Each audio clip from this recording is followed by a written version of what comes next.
All right, welcome to my dream build 2020 Yeti SB140. So I built this bike up a couple months ago and I'm super stoked on how it turned out. So today I'm gonna be showing you guys everything I put on this thing, from the tires to the grips, everything in between. So let's get right into it. All right, so starting with the heart of the bike, the frame. This is a 2020 Yeti SB140 frame in a size medium in their gloss smoke color, pretty cool color. And it has 140 millimeters of rear travel and it's a sweet frame. So one of the most important things, if not the most important thing on your bike, are the wheels. So the wheel set that I chose are from Industry 9, which is a company out of Asheville, North Carolina, and they make hand-built wheels that are of the utmost quality. I can't even describe how nice these wheels are. These are a fully aluminum wheel system with an aluminum rim and aluminum spokes that actually thread directly into the hub itself, which is also CNC'd out of a billet piece of aluminum. This particular model is the grade 300, which is their downhill wheel set. Essentially, it has a 30 millimeter internal rim width, so it gives the tire a nice wide purchase. You can get these in any color you want. I went for a black spoke onto a raw aluminum hub, basically to match my Hope brakes. So matches very nice. And these are the new wheel sets with the Hydra hubs in them. This has a 6-pawl 115 tooth drive ring. So that adds up to 690 points of engagement, and it's brilliant and it sounds absolutely amazing.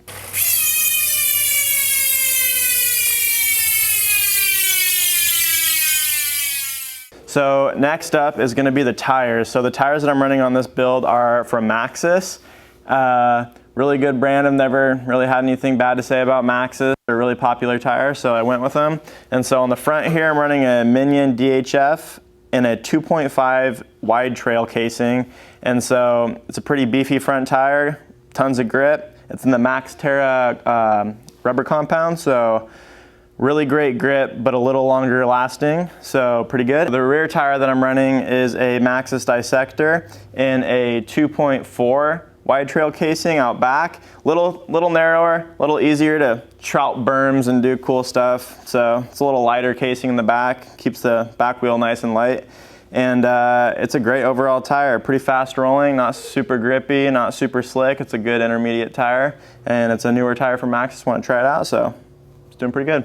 So coming up from the tires, I essentially went with a full SRAM Eagle X01 drivetrain on this bike. So this is a 1x12 drivetrain, pretty high-end drivetrain, really nice. So I got the X01 12-speed cassette and the derailleur, and then I got the X01 carbon cranks here in a 170 millimeter length.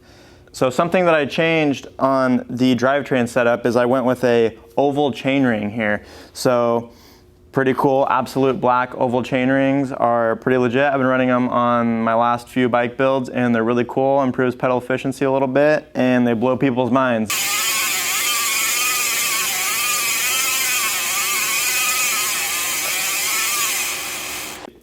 So another difference I did on the drivetrain is I chose a Eagle XX1 chain to get that black nice finish on there. So that's what I'm running for my drivetrain setup. The shock that is in the frame is the one that came in it, and I have zero problems with that. This is probably the shock that I would buy if the frame didn't come with a shock. So this is the Fox factory float DPX2 with the external resi and a 3-position switch on it. This is a fantastic shock for this type of bike. It's really capable. It's a really capable shock for what it's designed to be, and it's overall just a fantastic option. It's light, it's poppy, it's adjustable, it's quality. It's the best all-around shock that you could probably build for this type of build. So while we're on the topic of suspension, the front fork I'm running on this bike is a Fox Factory Float 36, and this is in a 160 millimeter travel variant and it is a boost fork, so it has 110 millimeter boost spacing, and it is the Grip 2 dampener. So this is a really awesome fork. It has all the adjustability. It has high-low rebound adjustability, high-low compression adjustability, air volume spacers, everything. It's a really fantastic fork, and it's pretty much the industry standard in mountain biking. It's a fantastic fork. So attached to the fork, I have a Synchros plastic fender that is actually a fantastic fender. I'm super glad that the industry has finally came to a really clean design for a fender. This actually interfaces perfectly with the rear of the lower on the Fox 36. It has screws that go through the fender and essentially thread right into the back of the lowers on the fork. So there's no zip ties, there's no Velcro, there's no breaking zip ties and falling off the trail or getting racked up in the wheel. There's nothing. It's permanent, it's on there, it's bolted down, looks great, looks clean. Moving to the seat and seat post setup on this bike. So I am running a 1UP Components dropper post on this bike. 1UP component dropper posts are very well known for their value. It is a very high-end product, and it has a very competitive price point compared to other high-end droppers on the market. So this one that I'm currently running is their version 2, and it is in a 180 millimeter variant. And so for the saddle that I'm running on it, it is a Ergon SMD saddle, which is their downhill saddle. Great saddle. It has a carbon composite frame on it, and it's really light and really small, and just overall pretty good saddle. Okay, so moving up into the, I would argue, probably the most important area on the bike, the cockpit. The base of my cockpit is a Deity Speedway bar. This is a 110 millimeter wide bar, 35 millimeter clamp diameter, and this particular bar has a 30 millimeter rise.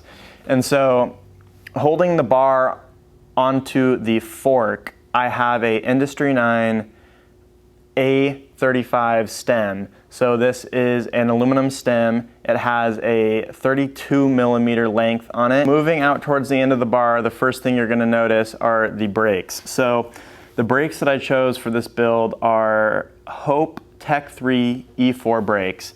And aside from your wheel set, I think that brakes are the second most important thing on a bicycle, strictly because number one, it's a safety thing. Number two, it's a confidence inspiring item on the bike. So it's really smart to not cheap out on brakes and to go with something that you trust, go with something that people in the industry really like.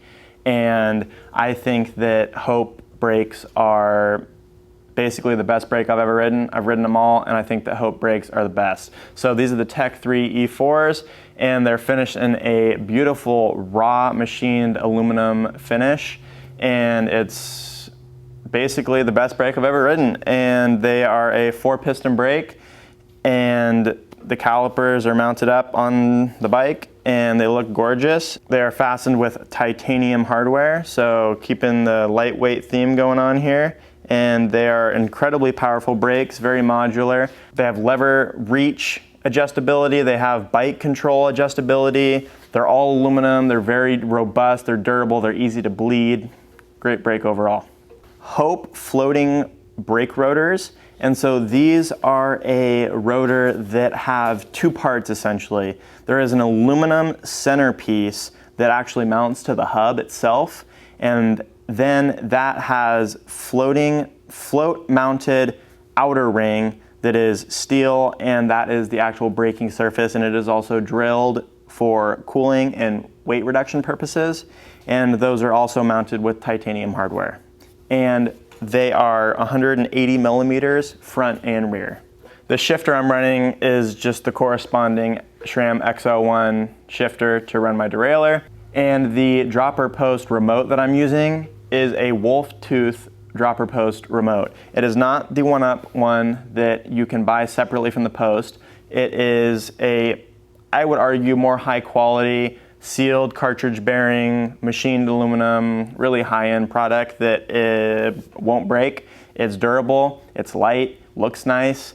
And another great thing about the remote and the shifter is that you can buy Hope adapters that are a little machine part that are basically a bracket that goes from underneath of the lever to accessories, whether it be Shimano accessories or SRAM accessories, and you can hard mount your shifter and your dropper post remote directly to the brake lever themselves, so you only have one clamp on your bar on either side of the stem, so it keeps a really clean cockpit.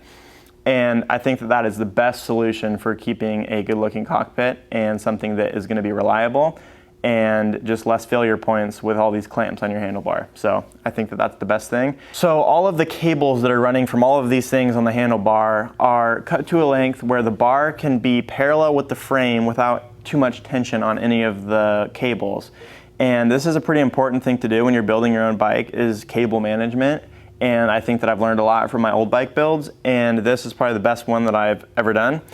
And so I've cut everything to a length where it is very functional, but it looks nice. They're not huge loops going out in front of the bike, and everything is captured in a heat shrink tubing. It's really simple, and it's really simple to install. All you gotta do is measure out a little piece of heat shrink tubing, slip it over your cables, heat shrink it on with a little heat gun, and then make your connections, and everything is tethered really nice together. It looks fantastic, and there's no zip ties or anything bouncing, hitting the frame. It's all very tidy and neat. All the way out at the end of the bars, I have Ergon's GD1 grip, I believe. It's essentially the matching downhill grip to go with their downhill saddle. So they are a tapered grip, and when I say taper, that means that they are thickest on the end of the bar, and then they taper to a narrower diameter as your hand slides down into the flange, which is pretty controversial. A lot of people hate flanges. They say it's an old school BMX thing. People hate them. Well, I actually like flanges. It keeps my hands from sliding down over the inner part of the grip into my brake lever, and it's just a really sturdy, like kind of ergonomic stop, if you will. You can always rely that your hands are in the same place every time because your hands are butted up right against that flange. It's just a confidence-inspiring feeling, and I've ran a lot of grips. There's a lot of great grips out there. I just think that these work for my needs the best. They're a fantastic option and would recommend them to anybody. And so holding the fork into the frame itself is a Chris King grip lock sealed bearing set that I bought. So this comes with a lower race, well, this comes with a crown race for your fork. This comes with a bearing for the bottom of the head tube, and then a bearing for the top of the head tube, and a dust cover cap that goes over the top of the head tube there. And everything is CNC stainless bearings, are all sealed. It's very high end. And then the top cap here for the dust seal is anodized aluminum, and I went for a color that matches the adjusting knob and air cap on the Fox fork, so it all jives very well with colors. And a Deity top cap. So for my pedals that I'm running on this bike, I'm not real particular with pedals, which is weird because most people are, but currently what I'm running on here are Crank Brothers stamped aluminum pedals. They're really, really nice quality. They are grippy, and I'll mention that these are the small size. They make a larger size for people with larger foot, but I have a pretty small foot, so I'm not really concerned about that. But overall, they're really great pedals. They're grippy, they're durable, they're fully serviceable, so you can pull the inner axle out and replace all the grease and bearings and everything, rebuild it, and then you're good to go. So that basically wraps it up, guys. That is the 2020 Dream Build Yeti. Some notable mentions: I have solid through axles on the front and the rear, no quick releases. Even on the Fox 36 here, I've swapped it out to an aftermarket through axle that you actuate with a Allen key. Not a big deal. I just think that they're a little stronger, a little, not safer, because quick releases are very reliable, but they look a little cleaner. There's not all these levers flipping out, so I have solid standard through axles on front and back. And again, I highly recommend the heat shrink tubing to anyone who's doing a bike build or even on your current bike setup. It's super easy to do. All you gotta do is essentially clip all your cables where they're coming out of the accessory, and then slide heat shrink tubing on, connect the cables again, and then use a heat gun to shrink the tubing up, and it's a fantastic option.